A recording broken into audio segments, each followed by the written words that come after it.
Je suis outré. Je me sens insulté physiquement, verbalement et moralement. Je vais vous raconter tout ça les amis, car il faut que j'en parle. Je suis allé au cirque. Je suis allé au cirque pour faire plaisir aux enfants et je n'ai jamais vu un spectacle aussi mauvais. Donc là, pour vous dire, ça s'est passé hier et je me sens encore sale. Je vais vous raconter un petit peu. Donc vous voyez, je suis bon public, hein, vraiment, croyez pas que je suis un snob ou quoi, je suis extrêmement bon public. Vous me mettez au parc Astérix avec du popcorn, je suis super content. Vous me mettez devant un film d'Hollywood, un divertissement, même certaines séries Netflix et tout, voilà, je suis pas snob, vous me donnez n'importe quoi, un peu sympa, bonne ambiance et tout, ça va quoi. Je peux aller dans une fête foraine, m'amuser dans une fête foraine, etc. Mais là, je n'ai jamais vu un truc aussi nul. Pour vous dire, donc ça, déjà, on se fait gueuler dessus pendant tout le spectacle parce que le public sent que c'est nul, personne n'applaudit, et donc le gars, faites du bruit, faites du bruit. Le mec passe son spectacle toutes les 2 minutes à dire faites du bruit parce que personne n'applaudit au spectacle. Premier numéro, donc c'est une dame, je suis désolé, hein, mais vous savez, elle est censée se pendre à des anneaux, prendre des pauses, etc. Ça n'allait pas du tout, et je ne vais pas développer pour ne pas être vilain. Deuxième numéro, une nana qui est censée marcher sur une boule, qui se casse la figure 3 fois et après qui abandonne. Enfin, c'était nul, tout était complètement nul. En fait, pendant tout le spectacle, on sentait une espèce de sentiment d'ennui et d'embarras. Voilà, c'était de l'ennui et de l'embarras, et même mes enfants, qui sont aussi très bons publics, me regardaient en me disant mais c'est ça le spectacle, papa. Ça ressemblait vraiment à... Enfin voilà, vous vous souvenez, je sais pas, peut-être vous avez fait des spectacles à l'école quand vous étiez ouais, à l'école primaire, bah, les spectacles de fin d'année d'école primaire, c'était d'une autre tenue que ça, donc hallucinant, vraiment hallucinant. Et le clou du spectacle, c'est que j'ai été choisi par un clown pour aller sur scène, et c'était une espèce de numéro complètement débile où le mec faisait semblant de me raser avec des énormes ciseaux, enfin voilà. Et le clou du spectacle, ouais, c'est que à la fin, il m'a foutu un seau avec de la mousse sur la tête. Et là, j'ai vraiment senti, vous savez, quand le sang afflue dans les bras, là, j'ai vraiment eu un coup, genre, je vais me taper, je vais me taper, c'est pas possible, je vais me taper. Déjà, son spectacle était épouvantable, et en plus, il m'humilie. J'ai vraiment failli me taper avec un clown. C'est bizarre quand je dis ça, mais j'ai vraiment failli me taper avec un clown. Mais je me suis vraiment retenu en me disant non, mais c'est pas très famille. Honnêtement, défoncer un clown, c'est pas très famille. Bref, voilà, il fallait que ça sorte, il fallait que je vous en parle. C'était un cauchemar. Je vais écrire à la mairie de ma ville pour dire de ne jamais faire ça. Je sais pas comment ils se débrouillent, s'ils gagnent un peu d'argent quand un cirque s'installe sur la commune, etc. Dans ce cas-là, je comprendrais qu'ils veulent faire rentrer un peu de rond, mais il faut se respecter un petit peu. On ne propose pas ce genre de spectacle à des gens. On ne propose pas à des pauvres gens enfin voilà, on ne fait pas dépenser de l'argent à des pauvres gens pour voir des trucs aussi misérables. Vraiment, je suis outré. Dites-moi ce que vous pensez du cirque dans les commentaires, évidemment. On discute, on continue le grand débat. Alors, ce dont on va parler, c'est évidemment des performances du portefeuille au cours de cette semaine. Avant cela, vous savez, je vous avais dit que j'allais acheter une nouvelle petite propriété sur mon portefeuille Realty. C'est fait, j'ai réussi à la choper. La vente s'est assez bien déroulée. C'était possible de la choper. Et donc j'ai chopé deux morceaux de cette propriété. Donc si vous voulez voir un petit peu à quoi ça ressemble, si ça vous intéresse, c'est vraiment de l'immobilier d'entrée de gamme, mais voilà, c'est pour ça qu'il y a un bon rendement. Voilà, j'ai acheté une partie de ça et j'ai un rendement de 10% par an. 10% par an, c'est intéressant, hein. Si vous voulez, regardez, si on met un calculateur d'intérêt composé, imaginez que vous investissiez voilà, vous mettez 100 euros, vous n'ajoutez rien, vous faites du 10%, et au bout de 10 ans, vous n'avez rien fait. Vous avez pas levé le petit doigt, et vous avez plus de doubler votre mise de départ. Donc c'est quand même intéressant. C'est quand même assez intéressant. Si vous réinvestissez les loyers, c'est quand même pas mal du tout ce système. Donc j'aime assez bien. Alors bien sûr, hein, pour qu'un portefeuille comme ça fonctionne, ça suppose quand même certaines choses. Ça suppose que vous soyez bien diversifié. Donc c'est pour ça que moi je vais investir assez assez régulièrement. Je pense que je vais mettre quelque chose comme, enfin voilà, je vais essayer d'acheter toutes les semaines des propriétés là-dessus pour avoir un portefeuille bien diversifié, et ça suppose que les bâtiments soient bien gérés. Donc là, il y a une part significative des loyers qui sont réinvestis pour pouvoir gérer les bâtiments.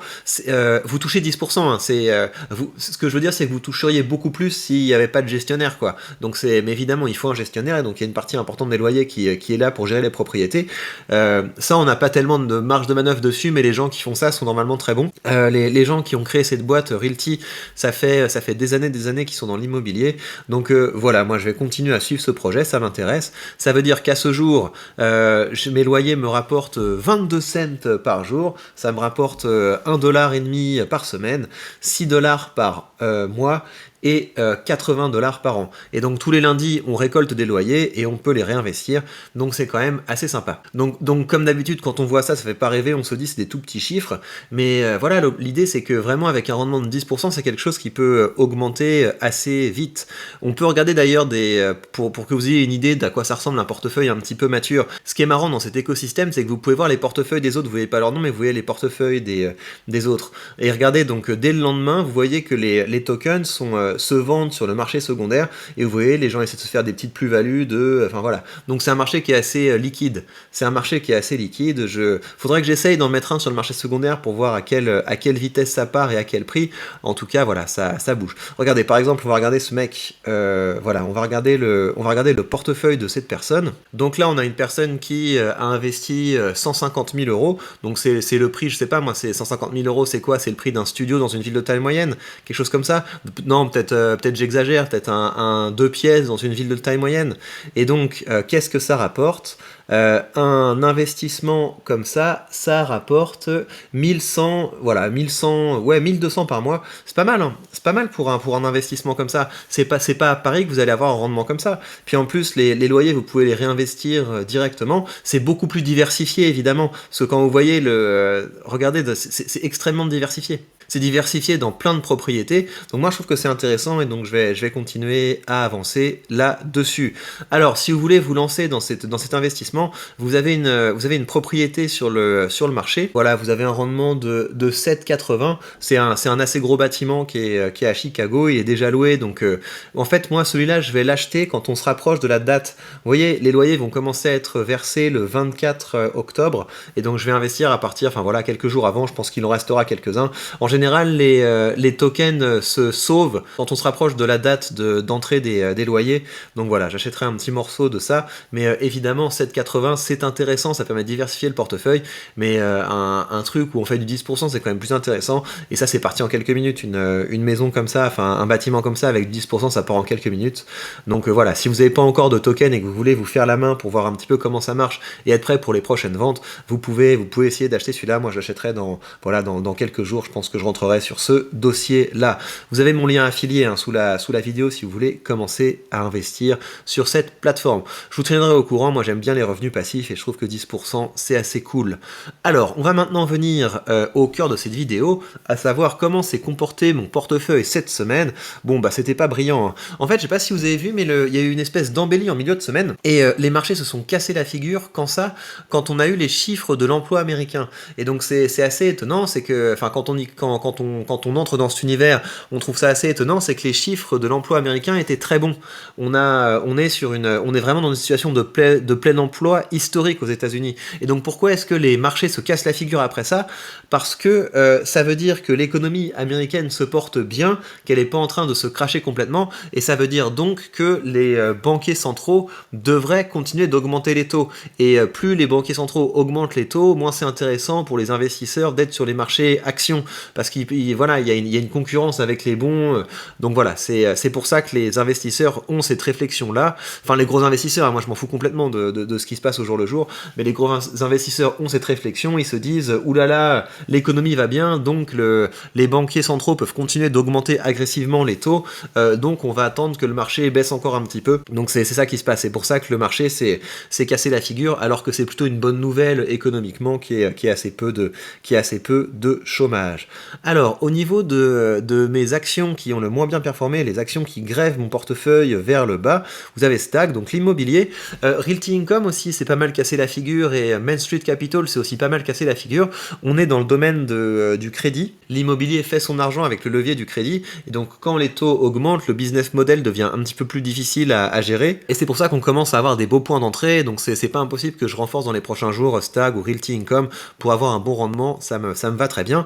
BlackRock évidemment qui est assez bas parce que BlackRock est très sensible aux variations du marché, donc on est dans le domaine de la finance et de l'investissement, donc c'est normal que ça se casse la figure, rien de bizarre ici. Et enfin Nvidia qui va toujours plus bas, donc voilà, je vais le laisser filer, et c'est là qu'on voit que c'est important d'avoir un portefeuille qui est bien diversifié, c'est que ça s'équilibre en fait entre vos boîtes qui performent le mieux et vos boîtes qui performent le moins bien, ça s'équilibre, et donc plus vous êtes diversifié, plus vous pouvez encaisser les petites anomalies.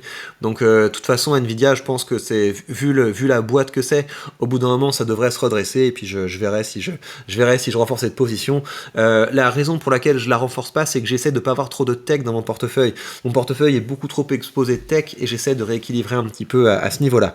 Alors au niveau des tops, Total Energy fait son entrée, donc c'est à peu près la seule boîte qui se tient un petit peu dans cette ambiance de marché. Total Energy marche bien. Archer Daniels Midland, on est donc sur les céréales, donc la consommation de base, et Starbucks, on est sur la consommation discrétionnaire. Mais en fait, si Starbucks performe bien, c'est parce que je l'ai acheté vraiment très bas. Ça, c'est vraiment du timing, et donc c'est un coup de bol. Après, c'est pas absolument aberrant que Starbucks se trouve dans les tops, parce que voilà, la consommation discrétionnaire, c'est pas quelque chose qui se rétame complètement. Donc vous allez voir que des boîtes comme McDonald's, ça se rétame pas complètement, des boîtes comme Home Depot, ça se rétame pas complètement. Donc la consommation discrétionnaire, c'est pas un secteur qui souffre trop pendant ce genre de crise. Au niveau des ETF, eh bien vous avez toujours mon ETF des boîtes européennes qui versent de hauts dividendes, qui est l'ETF qui performe le moins. Donc je continuerai à renforcer. Je le renforce pas en ce moment parce que, si vous voulez, les boîtes européennes versent leurs dividendes plutôt au printemps, et donc c'est un petit peu démoralisant quand vous voyez les revenus de cet ETF en décembre et en décembre et en mars, c'est vraiment très faible, faiblard. Donc je préfère le renforcer quand on arrive vers les périodes de gros dividendes, et dans ces périodes-là, je vais plutôt viser des ETF monde. Donc si des ETF dividendes qui prennent le monde entier, parce que là on a les boîtes américaines qui versent tous les trimestres, et donc on n'a pas ces écarts trop importants entre le printemps et les autres trimestres. Celui qui performe le mieux, c'est toujours l'ETF sur les énergies renouvelables, mais vous voyez qu'il souffre aussi également, et donc celui-là, s'il revient à l'équilibre, ou s'il arrive en dessous de mon prix moyen, je renforcerai, parce que je pense que c'est une thématique qui va continuer d'être importante à l'avenir. Et donc si vous regardez ce qui m'a rapporté le plus d'argent, c'est à peu près le même trio que là, Starbucks qui surperforme tout, Total et Archer Daniels Midland. Donc mon seul regret, c'est de ne pas avoir acheté plus de Archer Daniels Midland, mais voilà, je vais éviter de l'acheter au plus haut, mais c'est une boîte dans laquelle j'aimerais bien avoir une position un peu plus importante, parce que là j'ai seulement une action, et pour moi c'est une boîte qui est quand même très bien, et ça vaut la peine. Total Energy, pareil, c'est une boîte, je vais en acheter régulièrement à partir de maintenant, parce que le rendement est très intéressant, et c'est une boîte qui fait attention à ses actionnaires, et en France c'est à peu près magique d'avoir une boîte qui fait attention à ses actionnaires, donc ça, voilà, il faut le soutenir. Alors, au niveau du marché, le SP500 a un petit peu augmenté, donc il a augmenté c'est ce que j'avais prédit d'ailleurs, mes prédictions commencent à être de plus en plus fines. Il a augmenté de 1,51%. Voilà, donc là, en fait, il a tellement monté en début de semaine que le crash de fin de semaine, ça n'a pas pu manger toute la hausse qu'il y avait eu avant. Et je prédis que la semaine prochaine, ça va monter. Voilà, je me remets en mode boule. J'imagine que ça va remonter. On verra si je me suis trompé ou pas. Mais je prédis une hausse pour la semaine prochaine. Finalement, la question que tout le monde se pose, c'est: est-ce que j'ai battu le SP500 cette semaine? Est-ce que le super VIC continue de caracoler en tête? Et la réponse est oui. J'ai battu le SP500, cette semaine, c'est génial, c'est absolument incroyable, je suis un gros malade, je suis l'investisseur de légende, le Super VIC est une valeur bien plus sûre que le SP500 et continue de lui mettre des grosses tatanes semaine après semaine. Et bien voilà pour cette vidéo bilan que j'ai essayé de faire du mieux que j'ai pu malgré ce traumatisme que j'ai vécu au cirque. Donc voilà, j'ai une pensée pensée émue pour toutes les personnes qui ont assisté à ce désastre et pour toutes celles qui se feront arnaquer à l'avenir. Et si vous voulez, ce genre de choses, ça me rappelle que le temps est précieux. Quand je perds du temps à un spectacle avec un tel niveau de non-qualité, je me dis que le temps est important et il faut vraiment bien l'investir.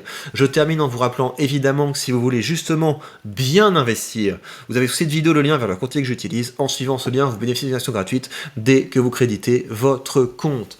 Prenez bien soin de vous et à très vite pour de prochaines news.